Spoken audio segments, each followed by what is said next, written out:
swear never to betray another Mason, whatever he is engaged in, whether it be right or wrong. That covers murder, the lot. Stephen, back to the murders most foul, these poor women. They were slaughtered in such a way that one would imagine a torrent of blood would have gushed forth on the pavement, yet such very little blood was actually found, except for Marie Kelly's case, around the area of the crime. Yes, this is one of the enduring mysteries of the Ripper case. No writer has been able to explain it.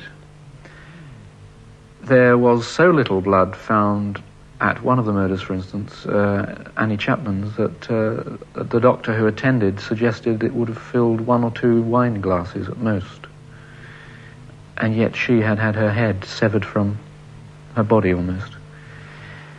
There was speculation at the time that the women couldn't have been murdered where they were found, but that they had been murdered elsewhere and then later deposited at these spots. Sickert told his son that the 3 of the women, at least, were in fact murdered in a moving carriage. The way in which these murders occurred, surely these women... I mean, it is such a nightmarish tale. They must have screamed, struggled, given some clues as they were being mutilated. The people nearby must have heard something going on. Not necessarily. According to Sickert, the women were fed black grapes poisoned with laudanum. That's tincture of opium. And that induced unconsciousness and death before any mutilations were carried out. So there would have been no struggle, no screams. Right. And it would have enabled all the surgery, the barbaric surgery that took place on them, to be carried out with relative ease and speed. After which the cab went on its way back to its owner's residence. It was obviously covered in gore and blood. It was washed out ready for its next grisly assignment. Very few mass murderers ever give up without giving a clue or two, and there were many letters supposedly written by the Ripper to Scotland Yard, but you say there's only one genuine Ripper letter.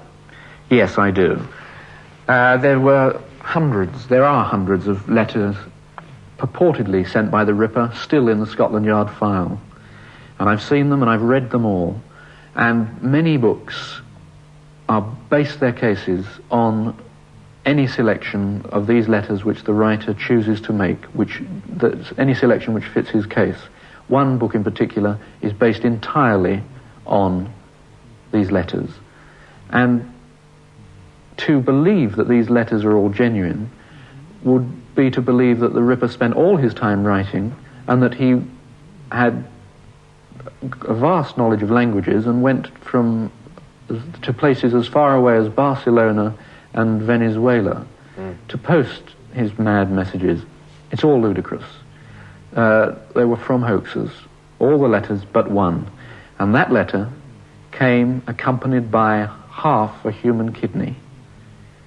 Half a kidney? Half a kidney, which has been established as near as it's possible to establish anything, that it was Catherine Eddowes' kidney.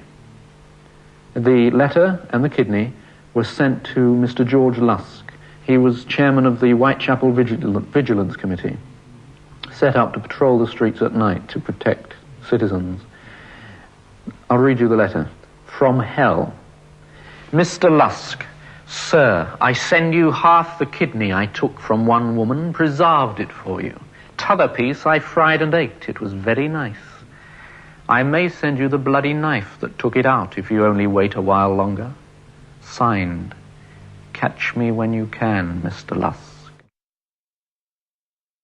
Jack the Ripper was not one man, but 3.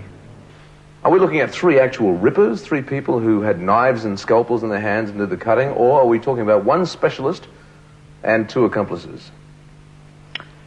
We're talking about 2 killers and 1 accomplice. Interesting. To what extent the 1 accomplice participated, I've not been able to discover. it's not possible ever to discover that. So let us talk about the one accomplice. I want to know who this is.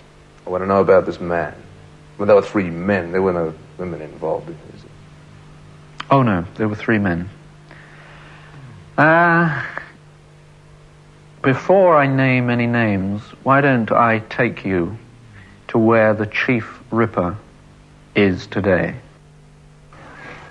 This is a bleak place, Stephen, here. Yes, like a Bronte novel, isn't it?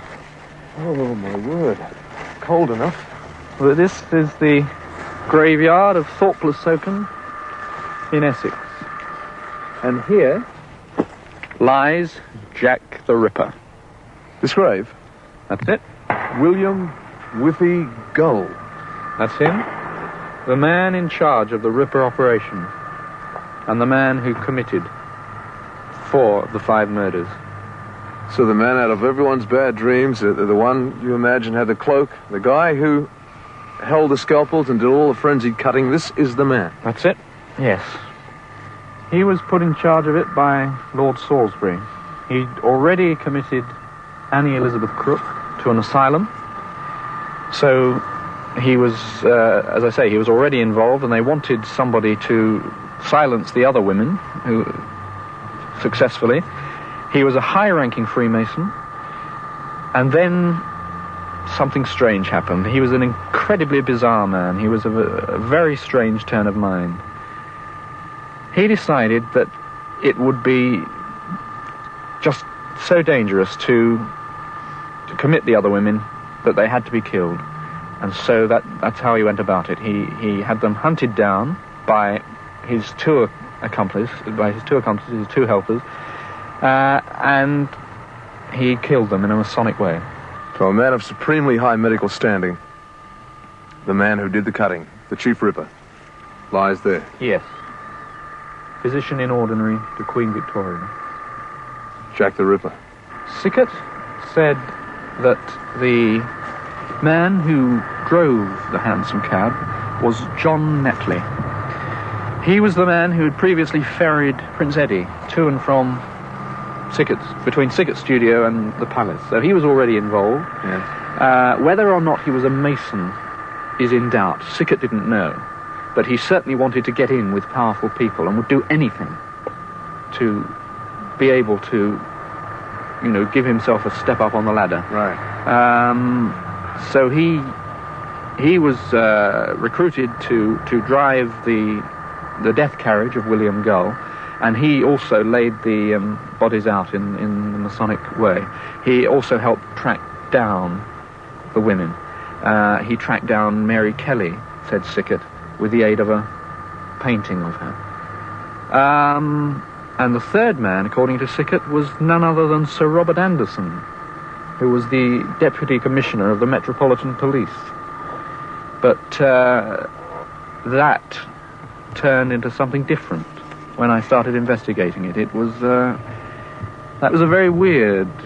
There's a twist coming up, isn't it? That's right, yes, there is. Walter Sickert told his son that the 3rd man was none other than Sir Robert Anderson, Assistant Commissioner of the Metropolitan Police. I looked into that allegation as I'd looked into everything that Sickert had said up to that point. And everything up to that point, of course, had proved absolutely true, with solid evidence to back it up. But to my surprise at that stage, at that late stage in the inquiry, I found that there was no evidence at all to support the allegation that Sir Robert Anderson was directly involved in the murders themselves. He was certainly involved in the cover-up, but certainly in no way could I see that he was the 3rd man. And then I realized that the evidence had been staring me in the face all along. The 3rd man was Walter Sickert. He was forced into it virtually by Gull and Salisbury and all the rest of the Masons. Yes. Because he had been involved from the beginning. He knew Mary Kelly, he knew Annie Crook, and he could lead them to Mary Kelly. Who else had painted that picture which Netley had used to question people in the East End? And there is, in fact, extant a picture called Blackmail, which very closely resembles a picture of Mary Kelly in the newspapers of the day. Walter Sickert, in old age, came to think he was Jack the Ripper after a stroke. He used to roam the East End of London, dressed in clothes like the Ripper. My word, really? Yes, absolutely. He told his son that he painted the truth about the Ripper killings into his paintings. What, clue, painting by painting? That in certain of his paintings there were clues as to the truth of the Ripper killings. Yes.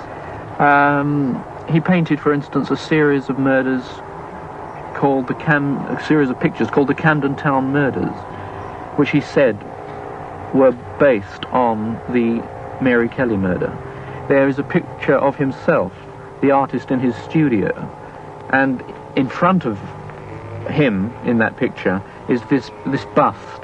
But it isn't really a bust. You can see it's a human torso, and a piece of the intestine snakes from the abdomen over the shoulder. The shoulder, eh?